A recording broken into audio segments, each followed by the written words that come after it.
కావలి మండల ఆర్యవైశ్య సంఘం ఆధ్వర్యంలో ఆర్యవైశ్యుల సోదరీమణుల కలయిక కార్యక్రమం ఏర్పాటు చేయడం. ఈ యొక్క కార్యక్రమం మనం ఎందుకు ఏర్పాటు చేసుకున్నాం? మీరందరూ కూడా మీ పనులు పోగొట్టుకుని కావలి మండల ఆర్యవైశ్య సంఘం పిలుపు మేరకు మీరు ఇక్కడికి రావడం జరిగింది. మా వ్యాపారాలు పోగొట్టుకొని ఎందుకంటే మీకు నేను చెప్పాలి. ఈరోజు ముందుగా కావలి మండల ఆర్యవైశ్య సంఘం తరఫున చేతులెత్తి అన్నం పెడుతున్నాను. ఎందుకంటే మీరందరూ కూడా మమ్మల్ని గౌరవించి ఇప్పటి వరకు ఇక్కడికి వచ్చిందానికి. ఈరోజు ఈ మీటింగ్ పెట్టడానికి కారణం ఏమిటంటే తెలుగుదేశం పార్టీ అధ్యక్షులు, జాతీయ అధ్యక్షులు, మన ముఖ్యమంత్రి నారా చంద్రబాబు నాయుడు గారు ప్రతినిధిగా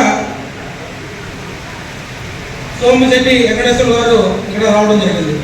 సోమిశెట్టి వెంకటేశ్వర గారు అంటేనే చంద్రబాబు నాయుడు ఫ్యామిలీలో ఒక మెంబర్.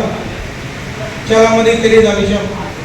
తెలుగుదేశం పార్టీ పుట్టినప్పటి నుంచి ఇప్పటి వరకు ఆయనకున్న టాప్ 10 మెంబర్స్లో, చంద్రబాబు నాయుడు గారికి ఉన్న టాప్ 10 మెంబర్స్లో సోమిశెట్టి గారు ఒకరు.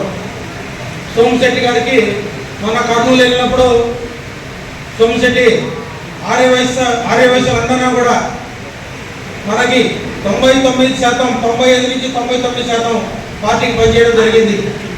ప్రతి నియోజకవర్గంలో తిరిగి నియోజకవర్గంలో ఆర్యవైశ్యులకు ఏమైనా ఇబ్బందులు ఉన్నాయా, ఏమన్నా అక్కడ లోకల్ ఎమ్మెల్యేస్ కానీ, ఆ జిల్లా నాయకులు కానీ, మండల నాయకులు కానీ, గ్రామస్థాయి నాయకులు కానీ ఆర్యవైశ్యులు ఇబ్బంది పడుతున్నారా, ఒక్కసారి నువ్వు రివ్యూ చేయాలి, నువ్వు ఓపెన్ చేసుకొని తిరగాలి అని చెప్పడం జరిగింది మన ముఖ్యమంత్రి నారా చంద్రబాబు నాయుడు గారు.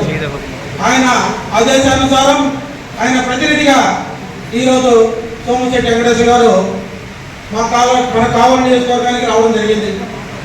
అదేవిధంగా మనకి ఈరోజు అదృష్టం ఏమిటంటే అదే సమయంలో ఆంధ్రప్రదేశ్ ఆర్యవైశ్య మహాసభ ఎన్నికలు రావడం జరిగింది.